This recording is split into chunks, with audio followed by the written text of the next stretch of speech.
Bylo to asi 3 roky zpátky, kdy jsem si uvědomil jednu zásadní věc. Nepotřebuješ milion kamarádů, aby se cítil šťastný.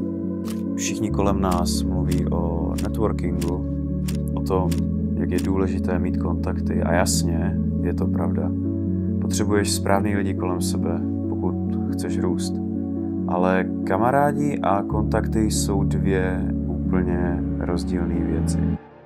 Jde o to, že čím víc lidí kolem sebe máš, tím víc riskuješ, že věnuješ čas těm nesprávným. Lidem, co tam nejsou, když je fakt potřebuješ. Lidem, co tě brzdí místo toho, aby tě táhli nahoru. A na konci dne nejde o to, kolik lidí znáš, ale kolik lidí je tam, když zasnou světla a zavře se opona.